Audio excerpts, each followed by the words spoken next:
don't forget to subscribe and help the channel get to 150k subs. Hey Tabafetu, this video is brought to you by EasyPets. Click the link in the description to sign up and use code FANS50 to receive a 50 rand sign-up bonus. And also, T's and C's apply. Under 18s are not permitted to gamble. Tango.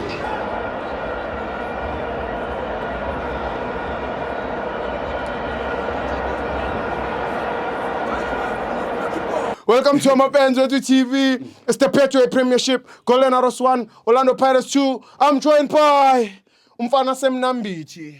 Still. It's Asanda. Grant. Ngimnandi nami. Still ngiqale ukubongela iPirates for ukwini game namhlanje.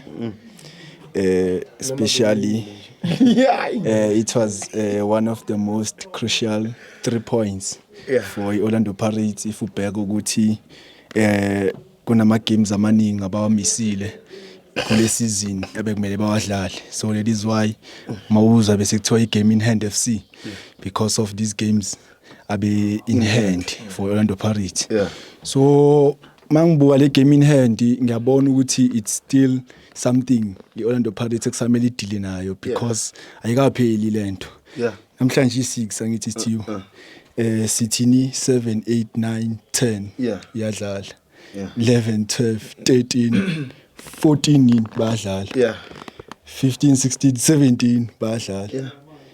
18 19 20 21 22 23 24. Yabo? 25, 26, 27, 28. So shitty after 2 days kune game.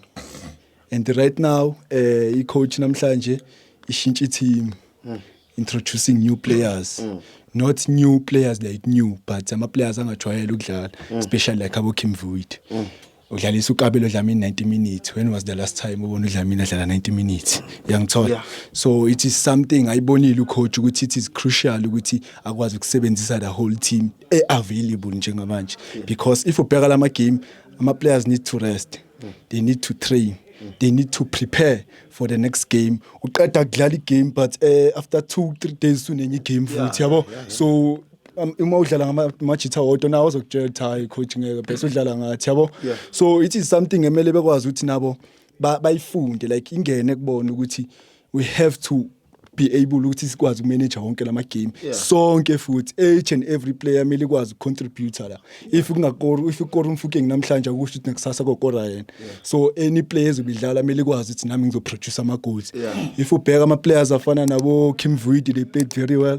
They are showing ukuthi this thing we wants to do it yabo. Asinankinga ukuthi ama games mangakanani. But coming to game, great first half from Golden Arrows. We know ukuthi Chef Manqoba Mngqithi is one of the greatest coaches with South African football. Akwazi ukunikeza ama results, and you can see ukuthi after first half akazange concede goal. He created ama chances. There was some few mistakes from Mthelezi. I think goalkeepers, I think a lot of room for improvement. If ubheka ukuthi defense line yakhe Mbogazi for me he was fantastic, especially in first half. Ekwazi ukuthi lezi ntwana lezi noma bezama ukungena ngale ntwana le ka number 30, I think bathu Madiba, but Mbogazi was able to cover those balls abengena ngaphakathi. If bekwazi ukwafaka bebewafaka ayo touch the line, then so these guys can shoot. If ubheka ama shots on target ayi 12, most of ama shots on target, ama shots, total shots abawashayile ayi 12, and most of ama shots bawashaya nge first half because they were really attacking. They press separate even ala midfield ukuthi ngakwazi ukucombine idlala amabhola ngaphakathi, especially uMakhawula was isolated for me. If ubheka ukuthi bengakhona ukuconnecta noMaswanganye kanye noDlamini, so Dlamini was forced ukuthi every time azibuyelela phansi azolandela ibhola and a progress line. So for me, if ubheka the whole game, mina ngizonikeza yena man of the match, because I think Kim Void, for me it's the supply he got from these players, especially yena uDlamini, that's made him ukuthi abantu bathi man of the match.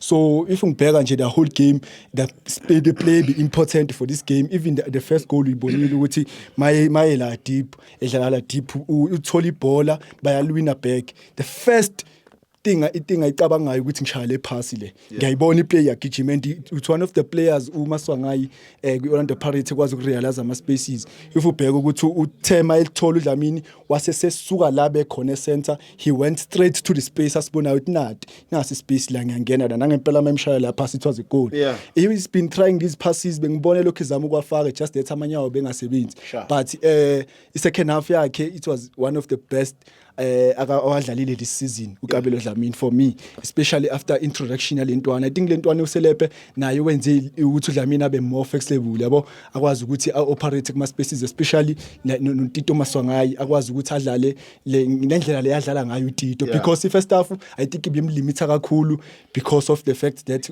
abekho connected la ngaphakathi ngithola so manje he was forced ukuthi kube ngazathi play ifuna ukumaka kanti indlela adlala ngayo yena iplay ikuthathela ibhola ikwenzela izinto he was not that DJ oyazi ukuthi izobuyela phansi ikuthathela ibhola iprogress line but he was a player uhleli lapha idlala as a trequartista a connector between the attack line and the midfield yangithola so for me uTito naye he had one of I think ngingasho ukuthi if ngamrate I think ngamnikeza 7 out of 10 I think I'm near 7 out of 10 because he's still recovering for me injury bekuyona siyazi ukuthi in the past few games he's been not playing well if ubhekele Orlando I think na fans now mele understand ukuthi when the player is not best form yakhe you have to support the player this thing ukuthi lapha eOrlando bengibuka le game ebidlala eOrlando njoba desile ngithi congratulations kwi Orlando Pirates anti kwini sekhukhuni I saw he might into ball yeah we are lose but we can't say those things to Tito. I know Tito fethu usuka kude nePirates.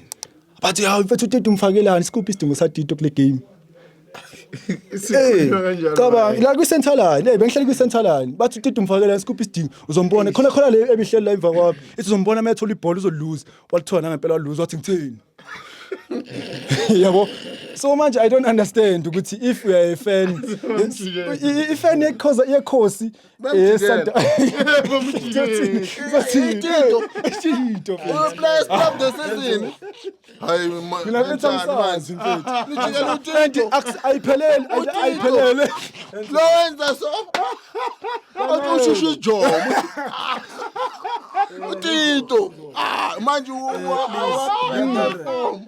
asike sikhulume ngo-sales baba sikhulume nge-60 million sikhulume nge-60 meter ukuthi Tito no akusinto usenza emnazakala yini siyazihamba no so bengisho nje lokho Steve ukuthi abantu abafundi kumsupport even nakuma comments bengibona after sekukhunisa winning bayaqhubeka nakuma comments la ku Instagram umfayelana uTito we are losing when ufaka uTito in yonke lezo zinto hayi no coach naye ama decision akhe yabo so mina into engisho bengifuna ukisho nje ukuthi namuhla sengiyivala nje Sithibo because angifuna ukuba mude sengiyivala nje ngisho ukuthi iOrlando Pirates mangiyibuka right now the league is not gone yet but ngokusho ngokwama fans izothi it's gone but if u calculator wenza ama calculations i-guard of honor ikenziwe that means so masikhuluma iqiniso you only say i-league is gone when i-guard of honor siyenziwe ngithola so njengamanje oba ingakenziwa usho ukuthi i-race is still on ngithola so into engishoyo ukuthi we are looking forward and Sundowns ngazathi for me mangiyibuka ngizobheka kusasa kodwa ukuthi bazodlala ngoba because kothi kushaya i-15 bobe sebeqedile ngeBetway Premiership 15 May bobe sebeqedile they are preparing for bigger projects CAF Champions League Club World Cup because ithina sodlala kuze kweshaya i28 angithi bona kodwa into engixakayo ukuthi if kuukuthi bona koshaya i15 sebeqedile ukudlala iBetway Premiership makuukuthi bayawina kwenziwa kanjani because khona abasazodlala understand mhlawumbe khona nolwazi ukuthi because Sundowns iqedile ukudlala nge15 wonke ama game awo then uPirates usadlala ama game akusho ukuthi uzolinda iPirates iziqeda ukudlala namanye ama team then khani uzoyiqobula sho uzoyiqobula after ubuye eAfrica CAF sazi kodwa ke Sithibo sizoyibona no Sithibo player of the match nginika uDlamini thank you sharp and that's a valid question malayazi mfana